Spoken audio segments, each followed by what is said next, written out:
Everybody knows John Wayne Gacy, Ted Bundy, Jeffrey Dahmer. But what about the other guys? The lesser known, that are just as evil.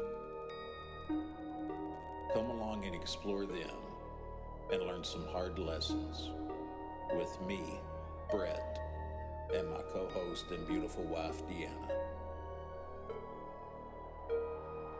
Each week, we will be exploring the dark minds of these people, also paranormal, conspiracy theory, and some cryptids. We hope you have as much fun with this as we do.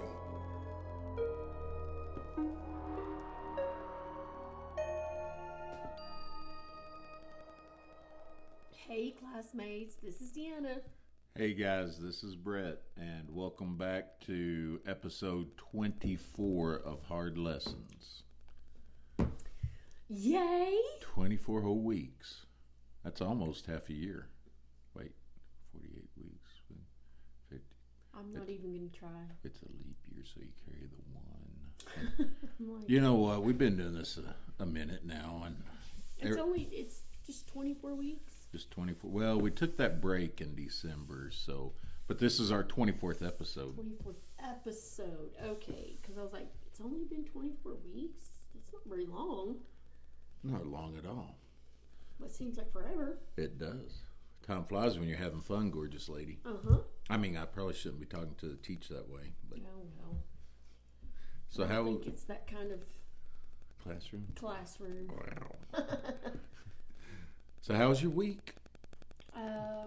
Eventful, exhausting, and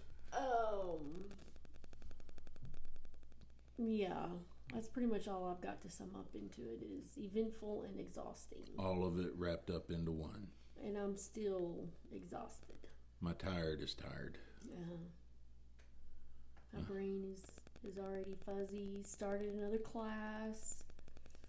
So I've got a lot going on. Yes, ma'am. So for those that haven't heard or don't know, Teach and I live in the panhandle of Texas. Earlier last week, we had high winds and wildfires all around us.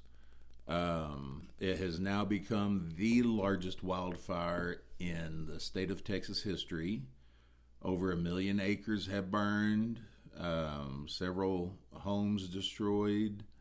Unfortunately, several head of cattle lost.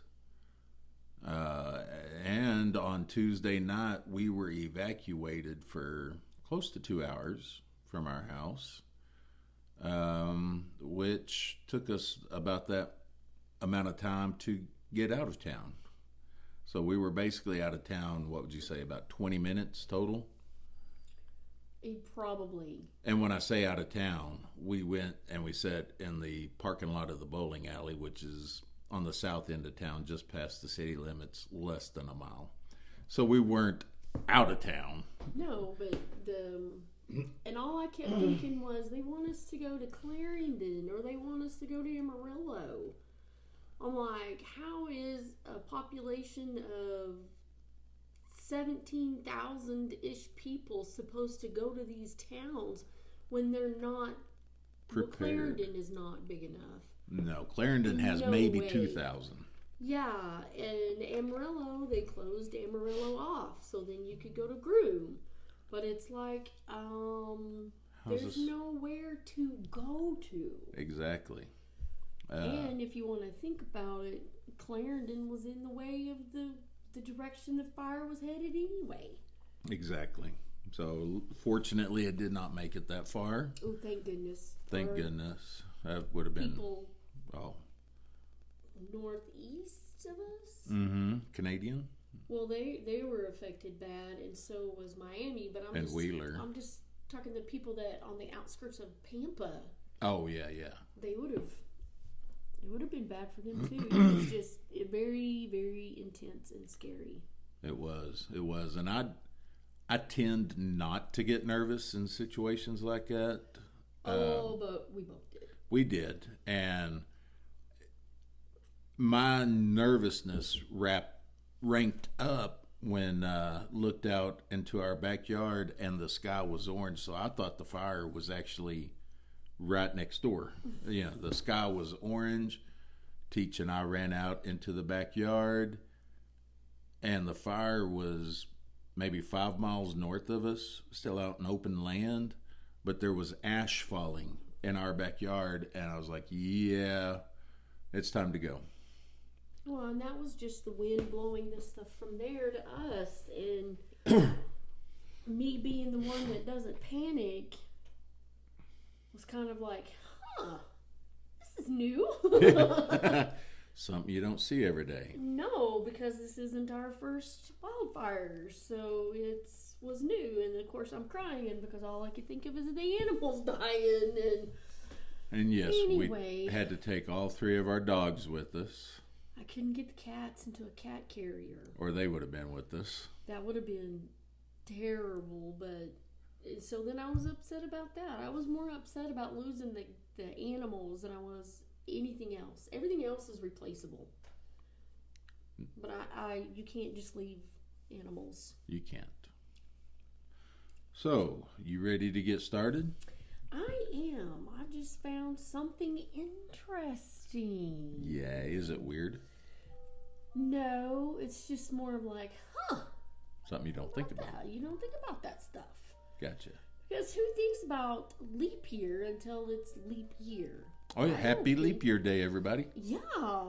I mean, I don't think about it. Right. People have to remind me, oh yeah, it's leap year. And I have to think, like, okay, how is this going to affect me? One extra day. It's just an extra day. But as I was looking through stuff, I found a couple of things pretty interesting. So, here we go. This is the leap years in history. Awesome. I'm trying to pronounce it because I feel funky. Anyway, during leap years, George Armstrong Custer fought the Battle of the Little Bighorn in 1876. Wow. The Titanic sank in a leap year in 1912. Huh. Benjamin Franklin proved that lightning is electricity. In a leap year. In a leap year. And gold was discovered in California in 1848 in a leap year. Wow. I'm like, That is very interesting. There is lots of little stuff like,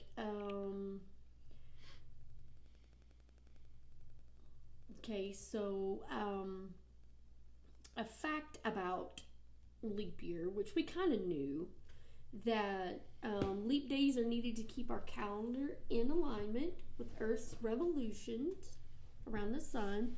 So it takes Earth approximately 365 days, 5 hours, 48 minutes, and 45 seconds to circle once around the sun. So that's called a tropical year.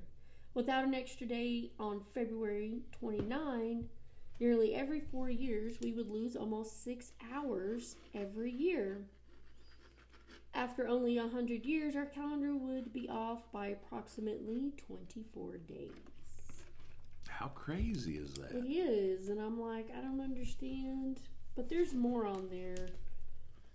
Stuff about Julius Caesar, which he's the one who invented it, but apparently he wasn't. No, I lied. It's Caesar Augustus.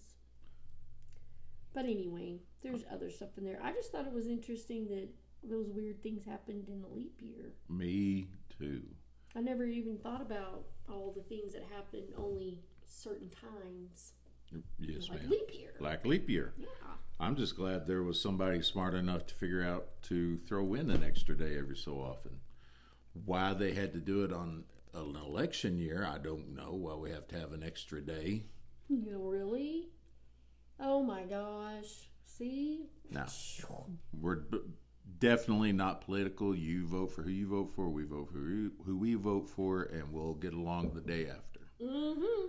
But why do we have to have leap year on an election year. Maybe it will be some research that somebody can do and tell us. There you go.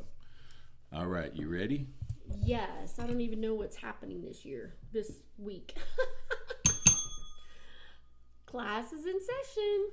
All right, so this week, Teach, it is our first host choice, which could be anything from alien abductions, weird medical history facts, just whatever. And cool. So I thought I'd bring out the big guns. Okay. Because up until I started researching this, I had never heard of this. We'll bring it on. Okay, so we were saying earlier that being evacuated and all that earlier this week was the weirdest thing that we've ever heard or seen. Or definitely have been a part of. Well, let me top that real quick, because this week I'm going to cover the Kentucky meat shower of 1876. The Kentucky meat shower, 1876. Hey, did you know Custer? It was a leap year. It was a leap year. They just had leap day. Maybe that's what happened. All right, so picture it. Okay. It's March 3rd. March 3rd. Which is just in a few days from now. 1876. Okay. There is a farm lady by the name of Mrs. Crouch. Mrs. Crouch. It never says her first name in the articles that I read. Her husband's name is John. At this point in time, he's off fishing, he's hunting, he's doing something. Staying away from Mrs. Crouch? Probably so. But she is at home, sitting on her porch, and doing the most 1876 thing I can think of, making soap. Making soap. Yeah. Sounds so long. I mean, you know. Time consuming, a lot of effort. Yeah. Nowadays we just go to the store and pick it up off the shelf and never think twice about it. Nope. So sitting there churning her soap or whatever she does, I know it's not butter, but I think it's boiled. Is it boiled? I'm going to say so. I could be wrong, but I want to say you boil the lye or something. That makes sense. She looks out into her yard, and her yard is as big as a football field. You know, they live out in the country. Oh, by the way, this happened in Bath County, Kentucky, near the town of Olympia Springs. Okay, will that be something that I'll need to remember? No, I just forgot to mention it earlier where this was located. But yeah, so she looks out into her yard, which is 100 feet by 50 feet, so about the length of a football field. Man, that's a big yard. Yes, it is. Yes, it is. We'd have to have several goats. And notice that it started raining. Now, that isn't weird. Mm-mm. But what is weird is it wasn't rain. It wasn't snow. And there was no clouds in the sky. It was a bright, sunshiny morning, about 11 o'clock. But it wasn't rain. It was raining, but it wasn't rain. Okay. So what do you want to take a guess as? I mean, the title kind of gave it away with the Kentucky meat shower. Yeah, I'm going to say meatballs. It was raining meat. Chunks of meat. Chunks. Not like meatball size. No, ma'am. Like chunks and pieces just randomly falling. Most of them were 2-inch by 2-inch square. There was a few bigger ones that were a little bit bigger, 4-inch by 4-inch. Okay. So I'm trying to picture, that would be the 4x4. That's a big piece. The 2-inch by 2-inch, I could see, but meat. Now that doesn't randomly fall out of the sky. Not generally. I've never seen it, but no. I've never seen $1 million either, but it exists. Well, so the Israelites had manna from the sky, but I don't know that it was meat. Exactly. It appeared to be beef, and it seemed fresh. Appeared to be. This event lasted between 10 to 15 minutes. That's a lot of beef. It is. It stuck to the trees. It stuck to the fence line. It was hanging off of the roof. That's disgusting. I wonder if it smelled. I wouldn't think very well. This is what I'm thinking. Like, is it fresh meat? Like, what's going on here? Mm-hmm. There was all of her neighbors, which I don't know how many she had living in the country, but they started coming around saying, what in the crap? Because they could see it from their house falling on the Crouch's house, but it wasn't falling anywhere else. It was just falling. Oh, so they come to check it out on the Crouch's house. So kinda they like went to see what's freaks. Yeah, what? Mm-hmm. What? Definitely. Yeah. 3 Get the Barbie. door shrimp. We're too Texan to do it. Exactly. 3 brave men decided to taste the meat. Now it Definitely brave men. doesn't say if they took time to cook it or not. It just says they are going to taste the meat. One of the guys was the local butcher, and he put it in his mouth and chewed, but did not swallow. When asked later why he did not, he said, because when I bit into it, there was a milky, watery fluid that oozed out. No. Teacher may have to be excused. Oh my gosh. I was picturing gushers, but this is vile gushers. Oh my gosh. To me, it's like, it would be mayonnaise water. I'm surprised. That's why I'm gagging. Teach can't stand mayonnaise, and I'm surprised she's even able to say the word. Like, oh my gosh, this is disgusting. It is. I don't think it's supposed to happen. Like, you bite into a piece of meat and white, gushy stuff comes out. It's pre-filled with mayonnaise. Okay, we gotta move on. Gotta move on. Mrs. Crouch was quoted as saying that it fell so hard it was slapping the ground, so like hitting it and bouncing up. Oh my So gosh. it was coming down. This was reported in the New York Times and also Scientific American and other reputable publications. And I remember, not me, but my brother getting Scientific American as a kid, because he was huge into space and different things. So what you're saying is your older brother Sean is a nerd. Well, we love you, dude, but yeah. Okay. So he's a nerd, and I can't put things together with instructions. So Little inside joke there.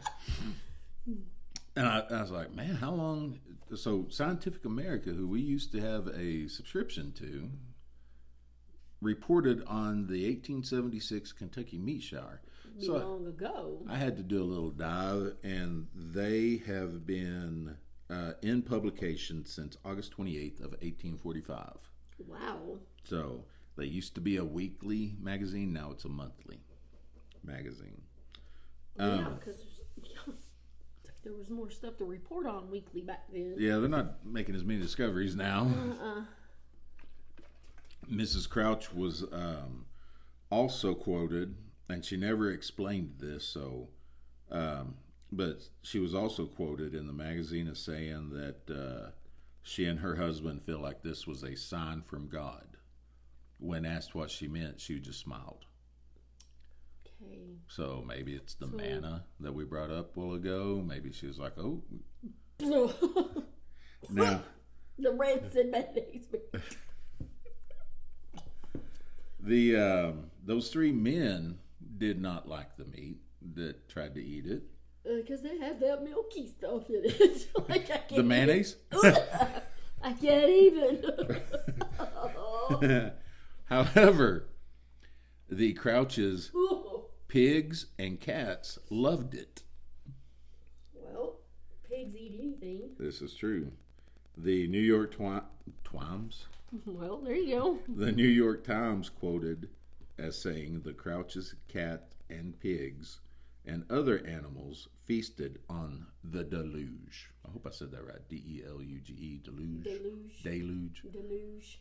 Yeah. Anyway, the animals ate a lot of it. Did they die? No, the cat got sick about 6 months later, but Yeah, no, it was not due to this nasty meat stuff Was you falling there? from the sky.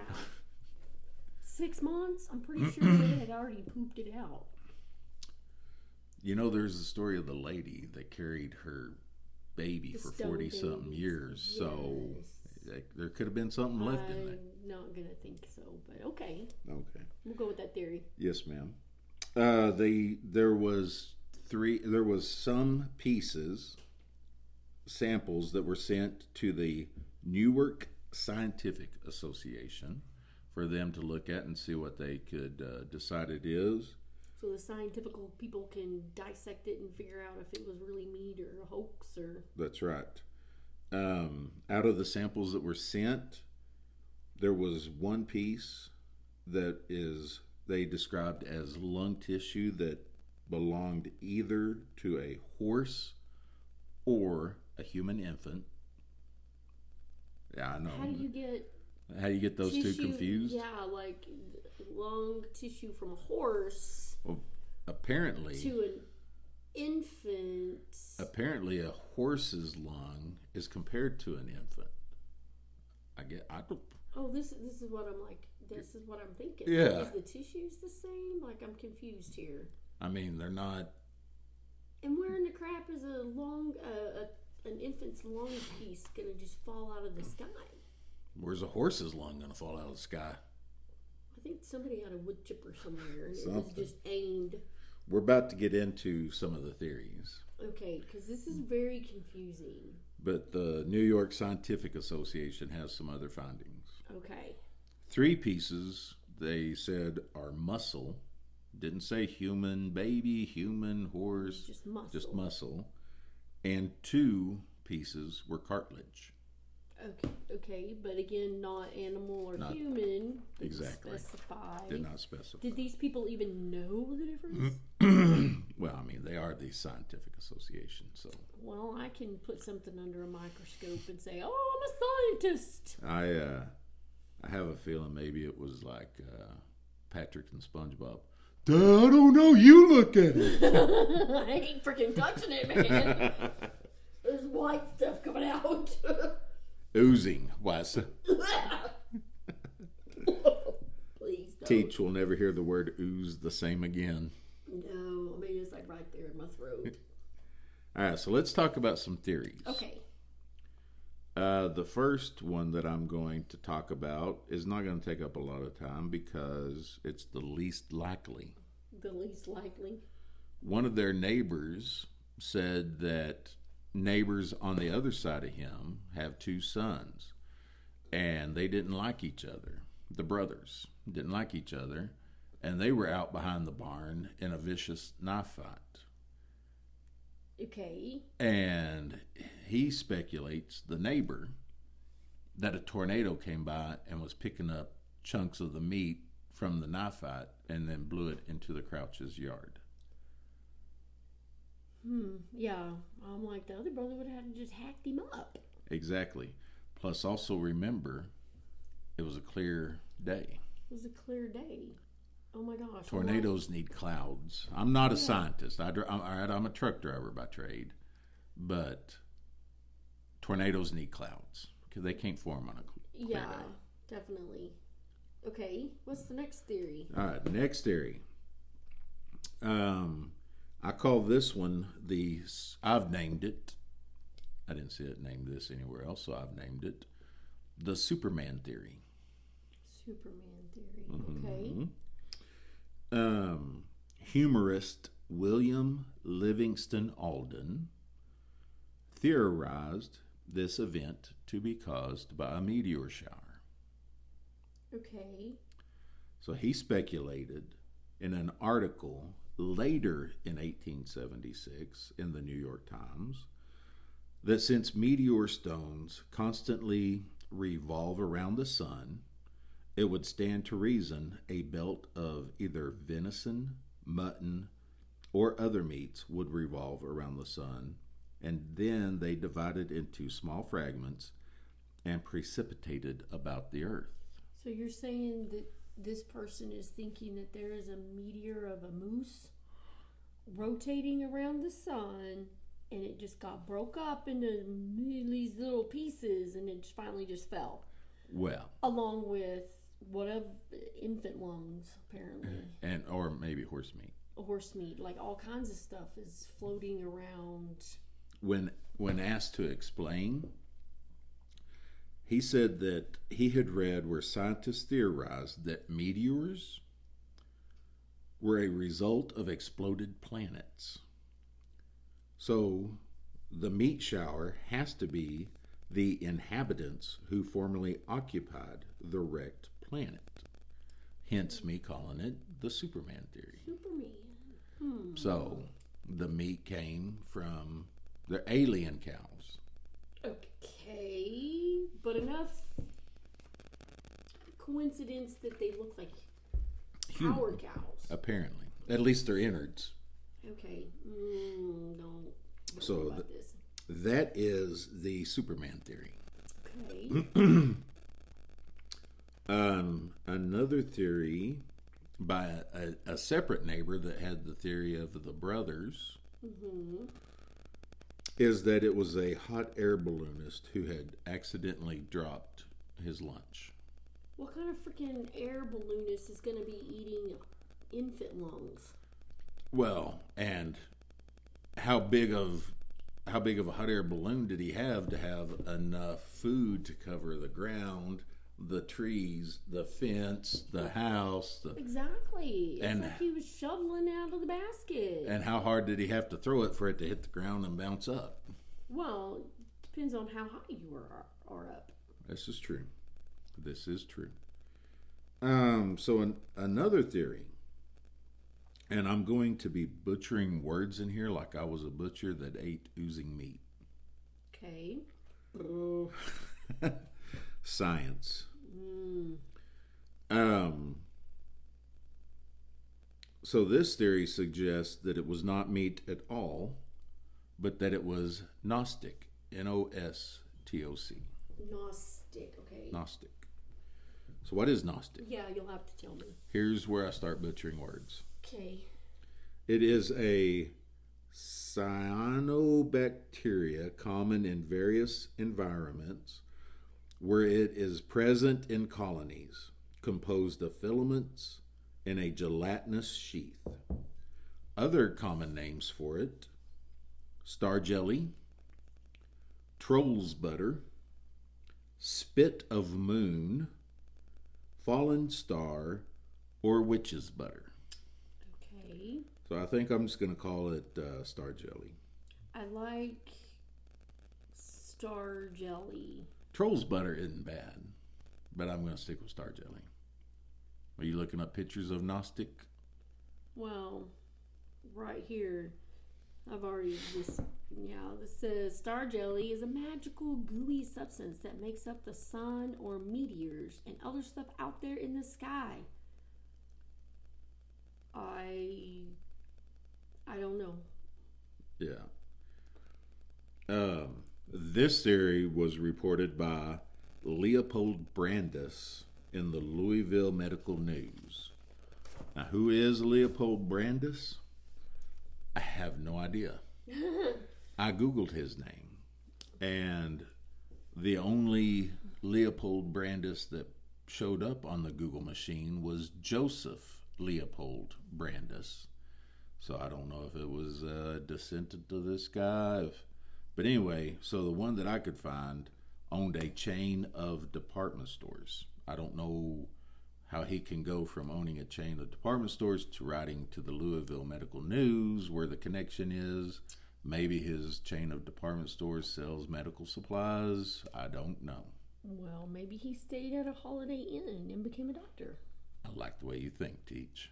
You know, vets, people would go to vets back then, or the doctors would take care of the animals. So maybe, there was some cross. There's a store out there where you get everything you need. Oh, we got a sore throat. We can take them tonsils out while your parents shop. Exactly. I don't know. It's weird, though. It's the whole 1876 of it all. Definitely. Leap year. Leap year. Yep. That's what I'm blaming everything on. So Brandis theorized the gelatinous material fell with rain in a nearby area, and then wind pushed it to Bath County. However, once again, skies were clear. There was no rain reported anywhere around. No wind to carry 4x4 or whatever you call it. 4 inch. Yeah, pieces of chunky infant lung around. I mean, and cartilage. I mean, hello. And you can't forget about cartilage. I wonder if that was where the oozy white meat was the cartilage. I don't know, but it don't matter. All right, so another theory was made by chemist J. Lawrence Smith. And this theory doesn't have any legs to it. Yeah, like boom. Yeah. He believed this to be dried frog spawn. Get it in the legs. Yeah. Frog legs. Oh, frog legs. Yeah. It was a bad. It was yeah. We can edit that out later. No, just leave it in. Okay.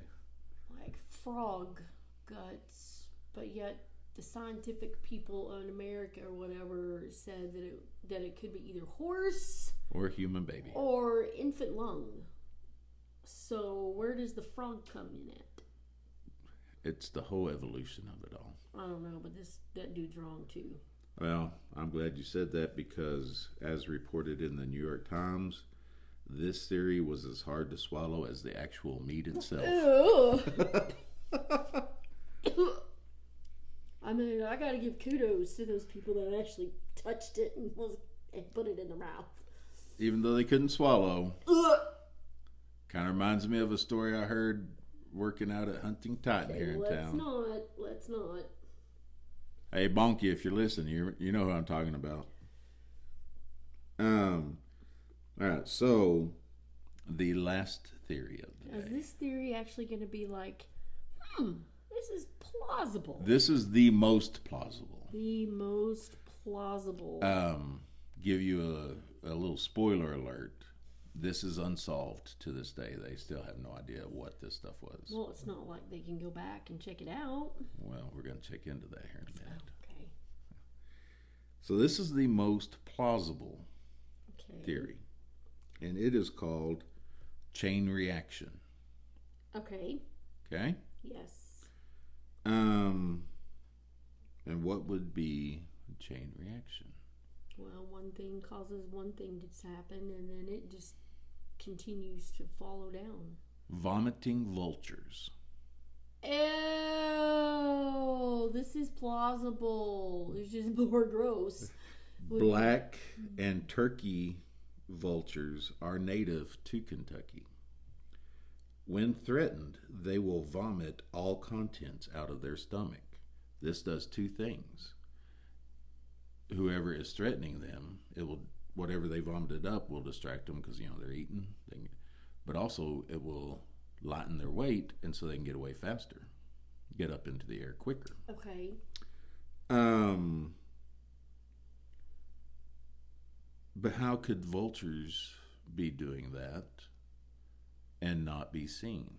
Because they can be so high up in the sky that you wouldn't be able to see them. How high do you think they can go, Teach? I'm gonna say pretty darn high.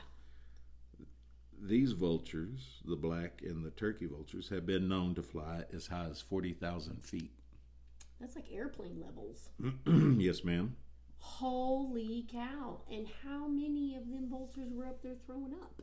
Well, I mean, they couldn't see, so they don't know. This is what I'm like. But, yeah. Surely one didn't have 15 minutes worth of food in it. Surely. But when one vulture vomits, others in the group, or if they're in flight, they're called a kettle of vultures, will join in. Automatic. I mean, just... Oh, that makes so much that's more a scientific sense. proof. Yeah. That if one of them... So 40,000 feet up in the sky, what scared him? Maybe it was meteors. We'll take it back to the meteor theory. Maybe a meteor flew by and scared him. He threw up, and then his neighbor threw up, and then that neighbor threw up, and then they threw up, and or the lead vulture was like, "Dude, we got so far to fly. I'm so heavy." Okay, now I can make it. Yeah, and they're like, well, okay. Because I'm like, what other flipping creature could be up there? These birds aren't tiny. They're not tiny. Meteors, I tell you. It goes back to aliens. No, I'm going to go with just a flock of them are called. Kettle. A kettle of... While they're in flight, they're called a kettle. Okay, so a kettle of vultures, which I don't know how many could be in a kettle, but... Enough to vomit for 10 minutes. Oh my gosh, yep. I'm going for that. You're going to go with that theory? Yeah. Unfortunately, like I said, a definitive answer would never reach the citizens of Bath County. However, and we're going to take another little side dive here in just a second, there is a professor of art. His name is Kurt Gohde, Gohde. Okay. That has always been interested by the weird, the wacky, the unbelievable. And he first read about the Kentucky meat shower in his mid to late teens from a book at his local library. And he has been like fascinated by it ever since. And so he's originally from New York. He got a job at a university in Kentucky and could not wait to get there and talk to his students about this, but was highly disappointed when none of his students had ever heard about it. Well, no, it was 1876. Yeah. They don't care. But we're going to take a deep dive for a second into the university that he teaches at, because if I'm ever going to go back to college, I'm going to go here just so I can say I'm a graduate of it. Okay, is it that interesting? Or is it more of like dumb? Let me introduce you, Teach. Okay. To Transylvania University. Okay. Located in Lexington, Kentucky. It was founded in 1780. It is the oldest university in Kentucky. It offers 46 major programs. Graduation rate is 70%. The acceptance rate is 92%. Their mascot is the Pioneers. Oh, I was going to go Vulture. That would be so freaking cool. They are the Transylvania University Pioneers. However, they have a bat on their uniforms. Okay. So. I don't know, what does that mean? Transylvania. Oh, okay. So, vampire pioneer. Okay. Oh, yeah. So, that's my deep dive into Transylvania University. I have sent them an email to see if they do online courses. No, you didn't. I really did. I really did, because if I'm going to go back to school, that's where you're going to go. Transylvania. So what does he teach? He is an art professor at Transylvania University. And like I said, he moved from upstate New York to here and was very upset when he found out that his students knew nothing of the unusual event. Perfect learning opportunity. Absolutely. He was quoted as saying that he has been curious about the weird and obscure his entire life. So he dove headfirst and started researching all that he could. Mm-hmm. And imagine his excitement when in 2004, he's at the university. He's cleaning out a supply closet, and he finds a jar. Ew. That is sealed with a cork, has pale yellow liquid in it, and some fatty white meat floating in that liquid, and a label on this jar. You can just barely make out the words. Where'd I go? Olympia Springs. What a lucky fellow. He found one of them meteor meats. He found a meteor meat. A vulture meteor meat. That's right. Vomited up. Maybe that's why it was milky in theirs, because that was the Milky Way. No. I'm silly. The stomach juices from the vulture. I think I'd rather it be mayonnaise. I would rather be a stomach from a vulture. I could probably handle that. You probably could. You probably could. So excitedly, Professor Goad takes this jar to a colleague in the biology department to get testing done on it. Unfortunately, it was too old and contaminated to be determined. So what does an artist do? He draws it. They get creative. Okay. So Kentucky and Ohio is like right there. Right there. Yep. He finds a food lab in Cincinnati, Ohio, a taste lab. Ew. Had them analyze the flavor compounds of the meat sample and then reconstructed into whatever it was. A jelly bean form. Okay. Hey, he had to get creative, right? Yes. He wanted to educate Kentuckians about the event and thought, well, jelly beans are at least a good conversation starter, if nothing else. So he had more than one jelly bean made? He had, I've got it written down somewhere. I may have to wait till I get to it. Okay. So he was quoted in an article as saying, I was fascinated with the idea that people would just eat it and then declare what it tasted like to them. Okay. So being a smart man, he drives to Cincinnati. He picks up the over 10,000 shower meat flavored jelly beans, all packed into small metal tins, and waited till he got home to try them. You know, me, I'd probably bust into it right there, but I don't know, driving and then you're trying to eat these petrified meat substitute things. Jelly beans. And what if you were to get sick? Exactly. Smart to wait till you get home. At least you have somebody else to make sure you didn't die. I mean, how do you know you're not going to turn into a three-eyed alien? Exactly. You know. So he waited till he got home and he tried it. And what did it taste like? The taste, quite frankly, was very vile. I remember thinking that it's really strong. To me, the closest I can think of was heavy sugar poured on top of bacon with a metal aftertaste. Okay. So he didn't appreciate it. He didn't like it. So was the sugar from the jelly bean part that they made out of it? So see, that would be the thing. Well, but heavy sugar, so I wouldn't think it would be all of it from the jelly bean. Okay. I would think some of it would. Disgusting, though. They took the stuff out of that yellowish water thingy and broke it down and made it into a nasty jelly bean. Uh-huh. Gross. So there still is no answer today what it is. He has only a few tins left of the jelly beans. So there's more research out there that he did.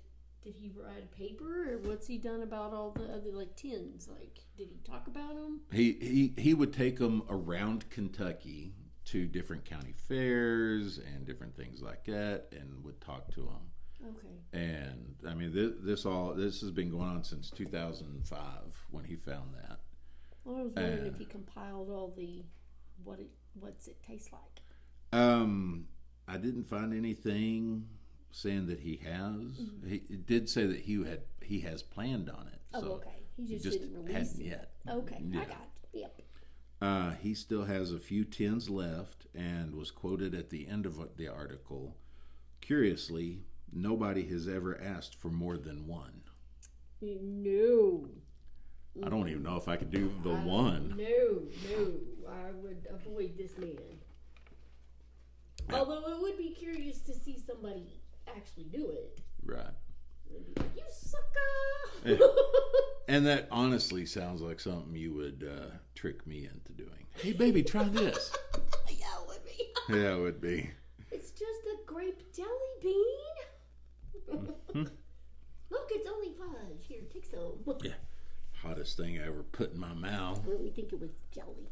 Yeah, it was. It was some kind of jelly that was... Some kind of a hotness. Oh, my gosh. It was from Satan's den himself. Anyhow, That is the Kentucky Meat Shower of 1876. My bibliography this week, I really like this website, atlasobscura.com.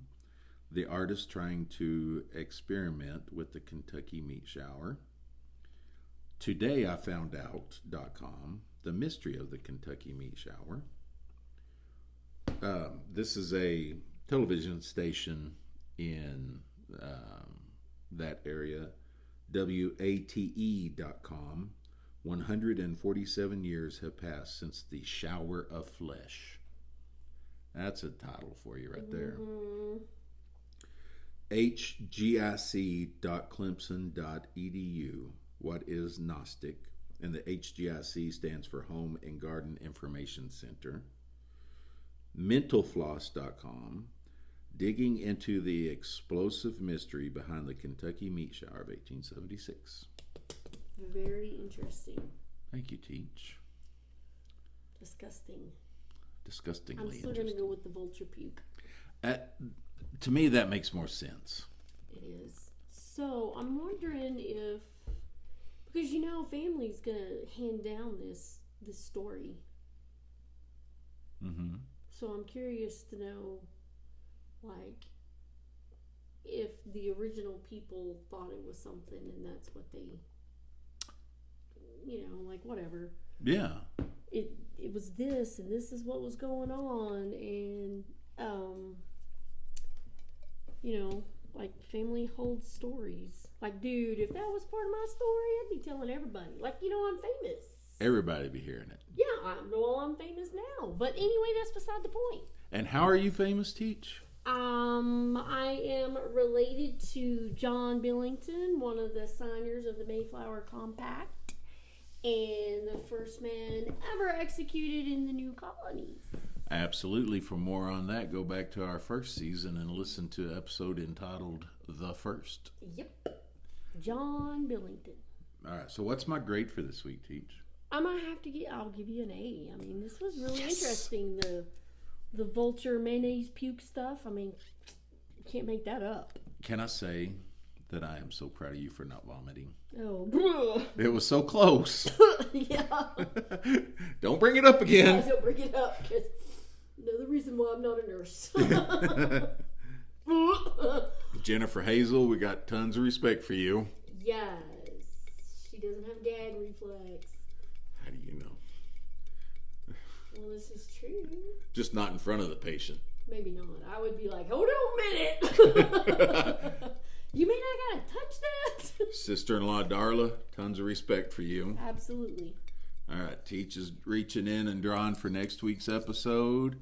I will be reporting on... True crime. True crime, all right. This is, honestly, this is my favorite part of all of them. It's true crime. I want to know the nitty-gritty of stuff.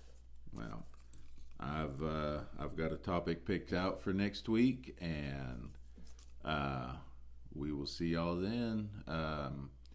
Couple of windy days coming up this coming weekend, so y'all here in the Texas Panhandle, stay safe. Yeah, I think we're already under the wind fire advisory. Yes, ma'am, till Monday. Monday, okay.